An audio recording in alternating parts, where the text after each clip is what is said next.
Secrets can tell you a lot about how a game was designed, and Tato's classic bubble bottles full of them. Today, we are off on a trip to visit one of the least seen, a secret room that shows up if you get to level 20 without dying. I have been there several times, and I will show you how you can reach it too, and feel it. But I am getting ahead of myself. Let's introduce the game first.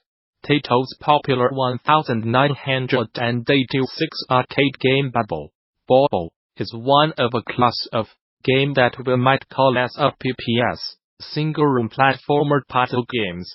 These are a category of game that consists of a series of single-side view rooms, where the player controls some small circuit on the screen, and must typically use a basic set of abilities, often just jumping and a means of attacking, to defeat all of the enemies in the playfield like a route, which then allows passage to the next route, among some large number of them. Although Donkey Kong itself fits the description, if taken literally, as a PPS, are actually a fairly exclusive genre.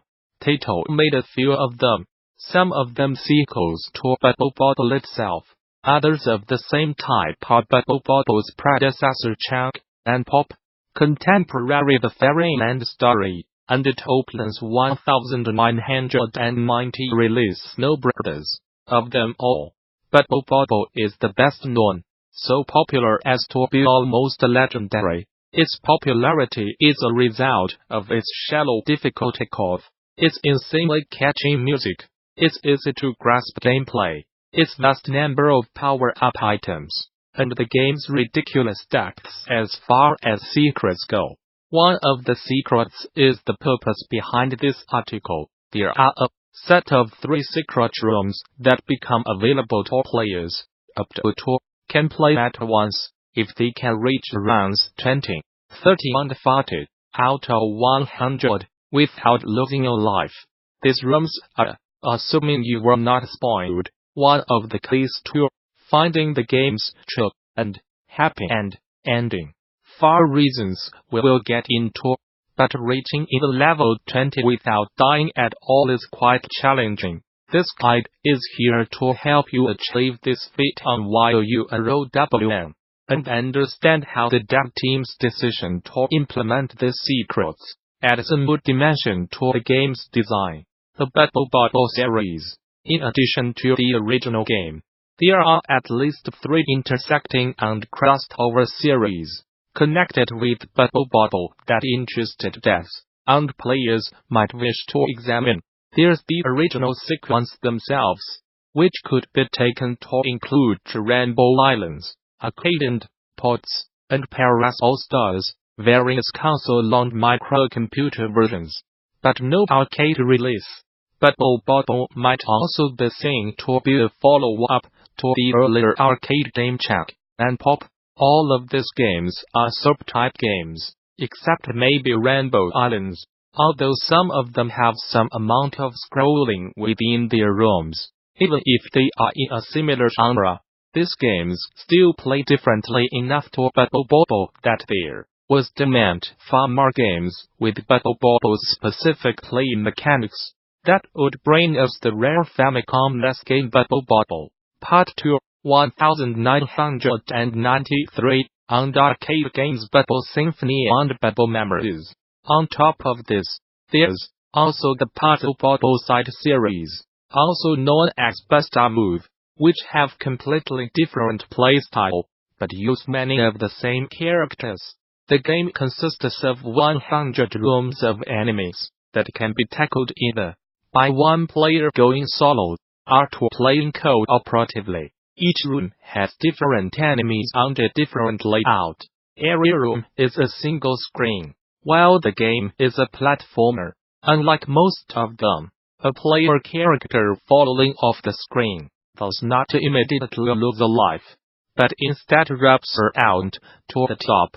It's very easy to die in Bubble Bobble, so even small advantages should be appreciated. The player's representatives in the game world are Bubble Dragons, color-coded green or blue depending on player, A bubble dragon acutely a lump of scales that can jump about 5 blocks high. Blocks here are much smaller than those in Mario, mind you, with very little control over your motion. When you are in the air, you can adjust your motion slightly while in midair, but there's still not much you can do once you have launched yourself. Zanchan, Alka, Bubble Buster, works left and right, jumps straight up, sometimes takes a running jump to the side. Monster, Beluga, moves diagonally, bouncing off of solid objects. Fairly predictable. Mita, Stoner, moves as Zanchan, but also fires large, round rocks at players on the same line. Purple, Balloon, flies left and right quickly, while slowly moving up or down. A little harder to handle than Monster. A lot of deaths come from when you take a leap, and an enemy hits you before you land. In fact, a lot of deaths happen. Period. Our favorite soul lizards are fragile like, well, bubbles. If an enemy is so much as brushes against one of them, they perish on the spot. Bubble is not sparse with extra length, at least at first. But it's not long where you are losing them all over the place, and then the game is over.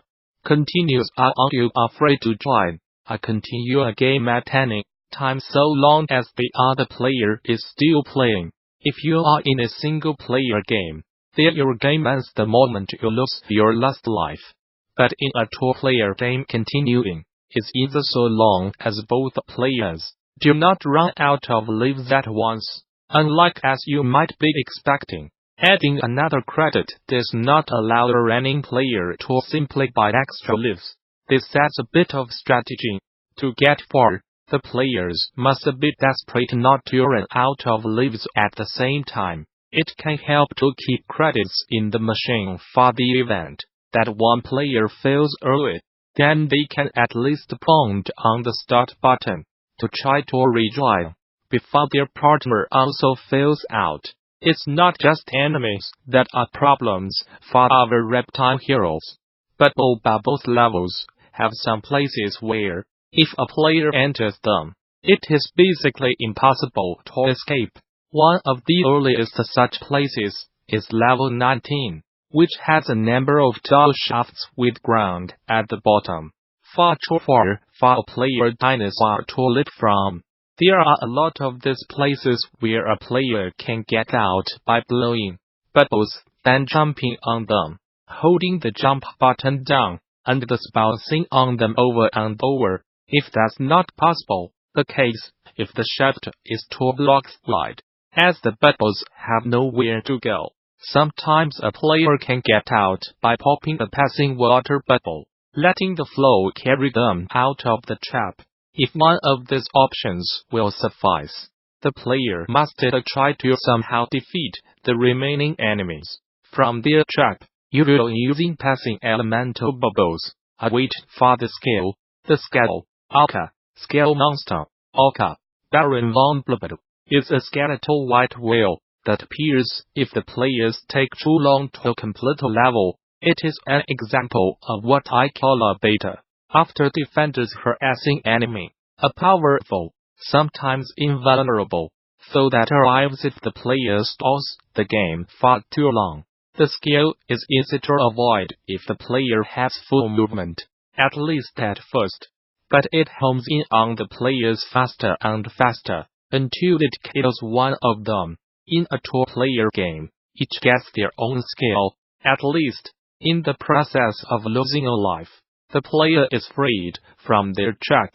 However, this is not acceptable for us on our audacious quest.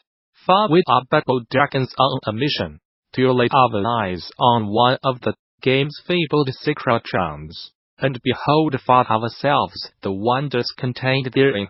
Bubble's reputation is not built up of its easy-to-grasp gameplay alone. A lot of it, maybe most, comes from the insane array of awesome items and secrets buried in the game.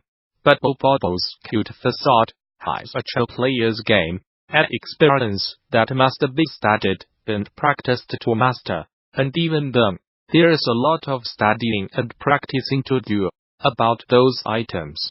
If you're not far into Bubble Bobble, maybe as early as the first level, where one of the game's many entertaining special items show up.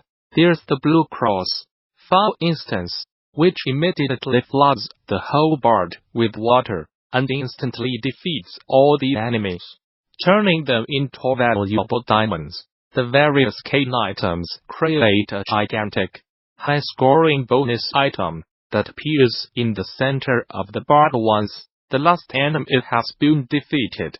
Then there are 3 different flavors of Candy, each of which provides a useful power-up that lasts for the rest of the current life.